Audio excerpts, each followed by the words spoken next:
Selamat datang di Filosofi Film. Sebuah konten di mana kita akan membahas sebuah film yang menurut kita bagus, dan kita di akhir konten juga akan membahas pesan apa yang bisa kita ambil dari film tersebut. Oke.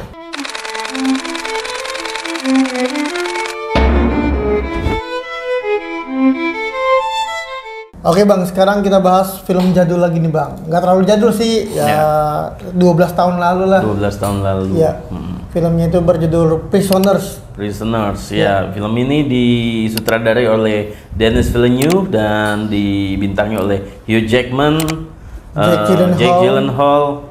Ada banyak bertabur bintang nih kan. Ada Melissa Leo, Maria Bello, ada Viola Davis dan Terrence Howard. Paul Dano juga ada. Film ini mengisahkan tentang apa nih, Yan? Film ini mengisahkan tentang dua anak perempuan dari keluarga Hugh Jackman sama satu lagi Terrence Howard ya. Ya.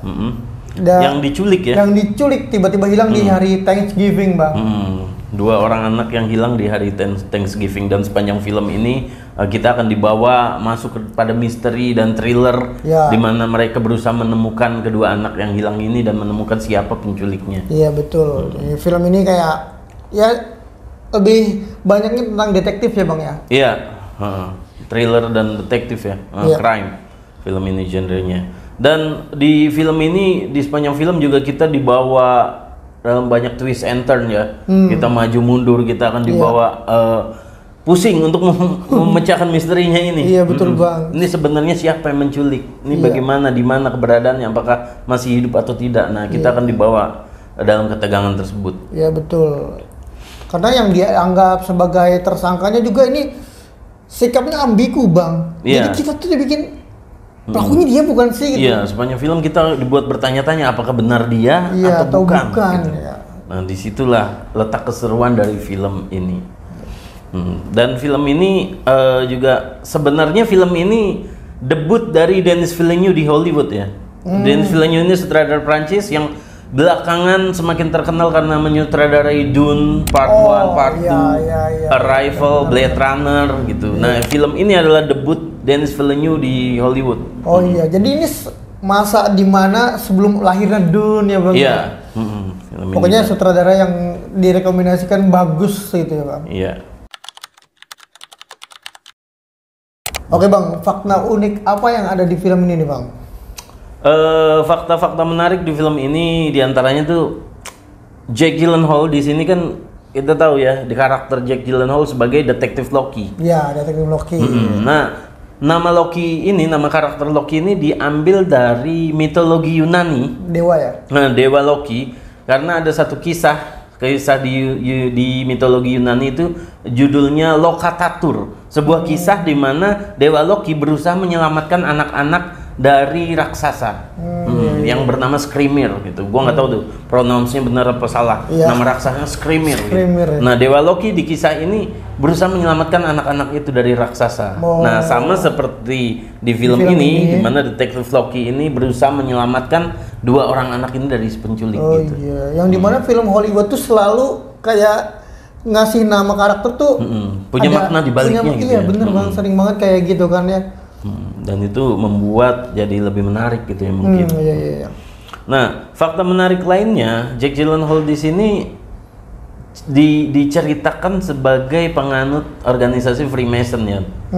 Sebuah organisasi tertua, salah satu yang tertua di Amerika gitu. Di situ ditunjukkan dia memakai cincin Freemason. Dan tidak hanya itu, di film itu Jake Gyllenhaal memakai tato Freemason di leher dan di jari-jarinya. Nah, ini ternyata tato-tato ini ide dari Jake Gyllenhaal sendiri. Jadi tidak dari ide si screenwriter atau sutradara, tapi Jake Gyllenhaal punya ide sendiri. Dan kenapa si detektif Loki ini digambarkan sebagai penganut Freemason? Jadi ini untuk menambah layer dari karakter ini. Jadi organisasi Freemason ini dikenal sebagai organisasi yang menjunjung tinggi kesetaraan hak, bahwa semua manusia punya hak yang sama. Lalu Freemason ini juga organisasi yang menjunjung tinggi moralitas, gitu. Bahwa manusia hidup di dunia ini harus menjadi orang yang sangat baik, etika moralnya sangat tinggi. Jadi dari sini karakter detektif Loki ini berusaha digambarkan sebagai orang yang benar-benar mencintai keadilan. Oh gitu. iya betul. Itu kenapa dia begitu frustrasi saat tidak bisa menyelesaikan satu kasus kan. Iya. Gitu. Dan emang Jake Gyllenhaal ini inisiatifnya banyak. Dia juga kan ngasih inisiatif untuk berperan sebagai detektif yang suka sering kedip matanya. Itu menandakan bahwa orang yang gugup, orang yang mempunyai tanggung jawab yang besar, kayak dia ini benar-benar mikirin Bang. Mikirin kasusnya ini gimana caranya kasusnya ini selesai.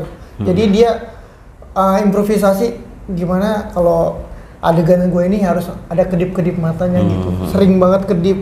Kalau diperhatiin di film ini bener banget sih. Risetnya tuh begitu mendalam untuk karakter ini. Dan ini karakter favorit gue Bang. Sangat-sangat suka gue sama dia. Dan kalau menurut screenwriternya, karakter detektif Loki ini di background karakternya ya, dikisahkan detektif ini masa lalunya tuh dia tinggal di panti, semacam panti gitulah. Dia nggak punya keluarga sama sekali. Jadi saat dia menangani kasus ini, bagaimana anak-anak yang terpisah dari orang tuanya, dia punya kedekatan emosional gitu. Bener-bener. Karena dia pernah ngerasain jauh dari orang tua tuh gimana gitu ya. Dan peran si bapaknya ini siapa sih? Hugh Jackman sebagai Dover ya. Ya sebelumnya Keller Dover. Sebelumnya tuh dia ini Bang, katanya karakter ini mau dipakai sama Leonardo DiCaprio. Tapi dia nggak mau.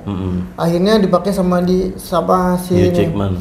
Dan si Jake Gyllenhaal juga sebelumnya bukan dia. Tapi Ryan Gosling. Iya, sama ini lagi satu lagi si Christian Bale. Tapi akhirnya si Jack sebelum filmnya jadi nih banyak aktor-aktor yang diubah-ubah sih. Sampai Christian akhirnya Bale, Mark Wahlberg juga dikabarkan sempat mau terlibat film ini. Tapi Christian Bale dan Mark Wahlberg akhirnya memilih untuk terlibat di film The Fighter saat itu. Dan kalau si Ryan Gosling akhirnya bisa terwujud kerjasama dengan Denis Villeneuve di Blade Runner akhirnya. Karena di Prisoner ini sempat gagal. Dan Jake Gyllenhaal ini dapat role di sini, dapat karakter di sini tanpa audisi tanpa audisi pada akhirnya, karena si Denis Villeneuve sutradaranya bersama Jake Gyllenhaal ini sesaat sebelumnya tuh kerjasama di film Enemy judulnya di tahun yang sama. Dan mereka cukup akrab di film itu. Jadi saat idenya pindah ke Jake Gyllenhaal akhirnya tanpa audisi. Dan ada satu faktor menarik lagi ya yang cukup ironi. Jadi karakter dari tantenya si Alex. Nah ini karakter yang cukup penting juga.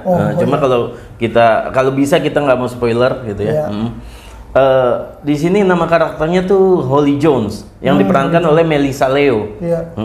Nah nama Holly Jones ini diambil dari nama anak berusia 10 tahun yang menjadi korban penculikan dan pembunuhan di tahun 2003.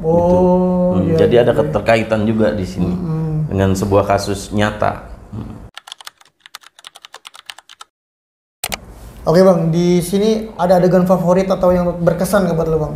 Ya salah satu adegan yang paling menegangkan ya, paling bener-bener tense-nya tinggi itu menurut gua saat si Keller Dover, si Hugh Jackman itu bener-bener menumpahkan rasa frustrasinya saat ngancem si ini Alex, yang diduga penculik ya, si Alex, ngancem dengan martil.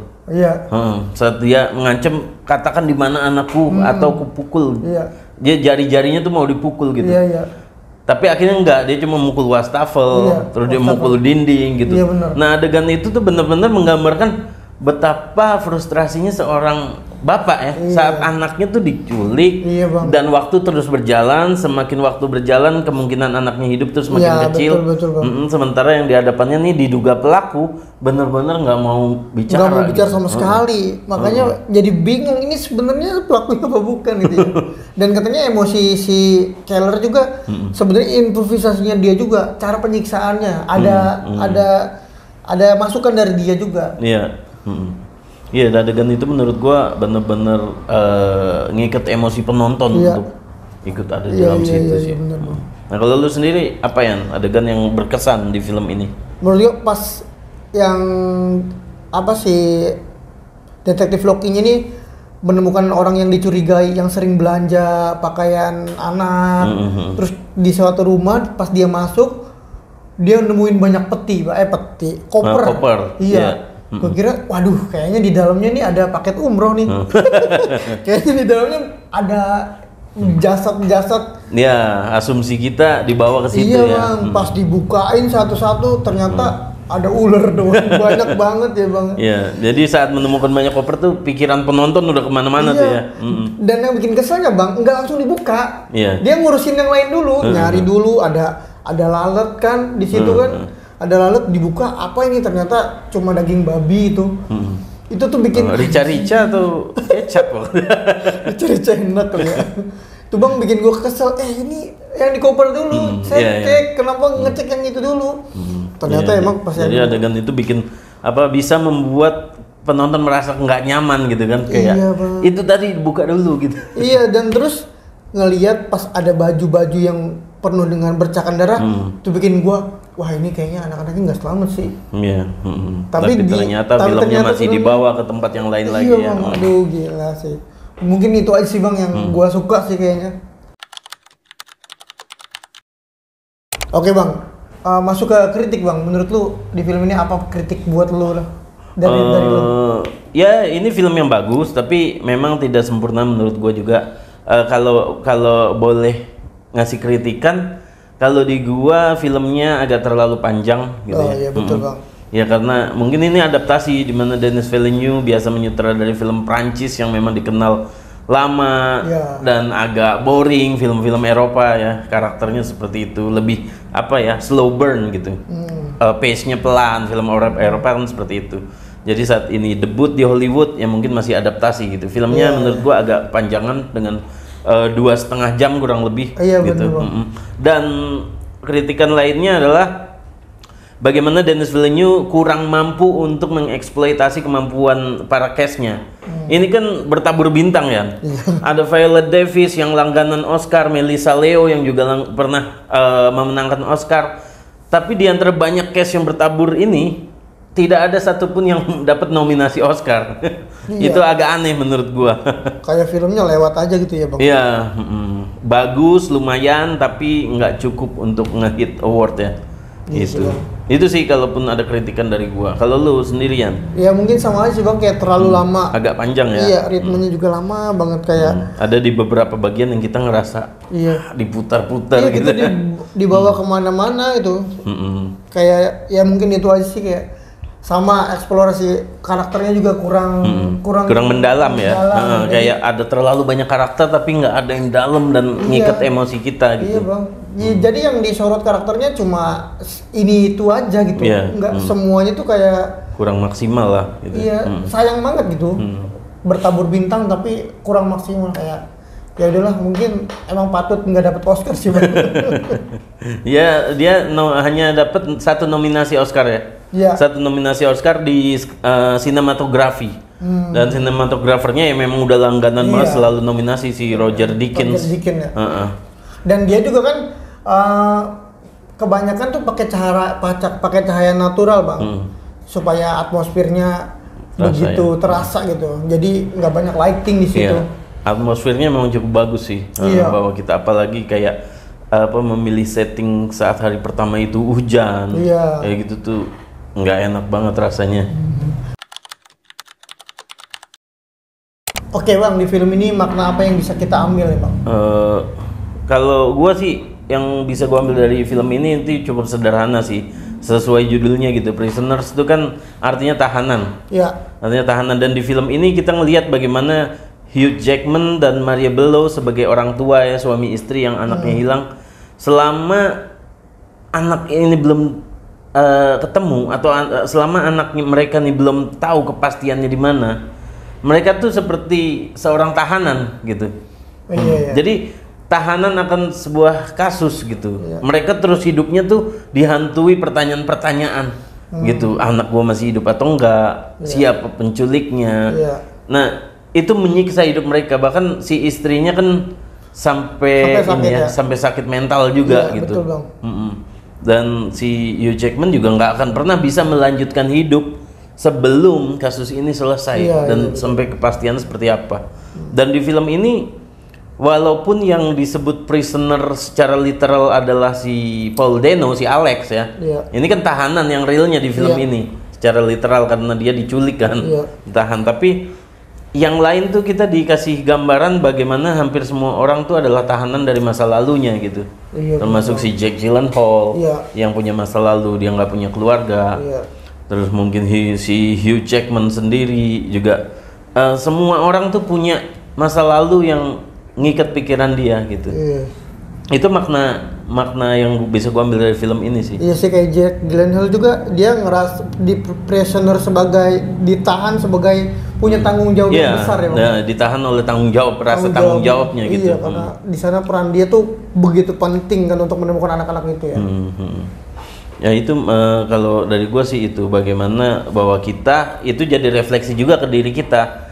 Masa lalu apa sih yang masih memenjarakan gua sampai sekarang gitu. Mungkin kita juga punya trauma-trauma lain gitu. Iya benar Bang. Nah kalau lu apa nih Yan? Kalau gua yang gua dapet sih kayak si Keller ini kan nama istrinya tuh dulu tuh dia tuh orang yang beriman ya Bang. Iya. Di sana banyak simbolis salib segala macam, dia tuh selalu berdoa. Iya, tapi ketika anaknya diculik dia berubah kan. Dia mulai bergeser ya. Iya, kayak ketika iman tuh diuji dengan penderitaan tuh manusia tuh bisa berubah jadi brutal. Iya, bisa goyang ya imannya, keimanannya. Jadi ini kayak poin penting bagaimana keyakinan dan keimanan seseorang tuh ujiannya bukan hal-hal yang menyenangkan tapi ya hal-hal sulit gitu. Iya, penderitaan. Jadi dia tuh orangnya beriman, religius, tapi ketika anaknya diculik dia malah ngelakuin kesalahan yang sama kayak penculik lakukan ya kan. Dia menculik orang, dia menganiaya orang, jadi kayak moralitasnya geser gitu. Apa bedanya dia sama penculiknya gitu Bang ya? Ya mulai males ke gereja mungkin. Mulai bolos sholat gitu. Iya, malah jadi brutal gitu ya. Itu yang dipertanyakan tuh keimanan dia sebenarnya Bang ya. Selama ini dia beriman tuh bener-bener beriman apa tidak itu? Atau atas dasar hal-hal baik dalam hidupnya gitu. Saat hal baik itu mulai diambil, keimanannya mulai goyang. Iya betul Bang. Itu sih mungkin yang bisa gua ambil ya Bang ya. Iya. Dan untuk agama apapun sebenarnya. Agama apapun tentunya. Kalau lu mau kasih rating kasih berapa nih Bang? Sesuai sama yang di Metascore sih, gue setuju sih. Metascore kalau nggak salah ratingnya sebentar 70. Ya, benar, gue setuju sih sama rating di Metascore. Dan kalau di sini kalau rating IMDb dari audiens IMDb-nya 8,2. 8,2. Ya nilai gue sih 75 lah. 75 ya. Ya kurang lebih sama sih 75 lah sama sih Bang. Iya, oke buat kalian jadi yang penasaran tentang film ini belum pernah nonton atau yang udah pernah nonton tapi pengen nonton lagi silakan. Enggak apa-apa. Dan film ini juga kebetulan gua ya bagi gua Bang. Gua nontonnya tuh pas ketika ada film Weapon. Sama-sama tentang penculikan tentang penculikan anak ya temanya. Iya, jadi ketika gua nonton film Prisoner ini film Weapon muncul. Jadi kayak wah sama-sama film penculikan nih seru gitu. Oke, mungkin gitu aja kali Bang ya. Gitu aja. Untuk kalian yang mau subscribe, like, komen, silakan. Silakan biar kita semangat juga kontennya. Iya, atau mau kasih rekomendasi film apa yang mau kita bahas. Iya, betul Bang, karena mungkin kalian belum tahu maknanya itu apa, ya kita juga kita bisa bicarakan bareng-bareng gitu. Silakan tulis di kolom komentar ya kalau ada film yang mau dibahas. Oke, gitu aja Yan ya. Sampai ketemu di episode selanjutnya.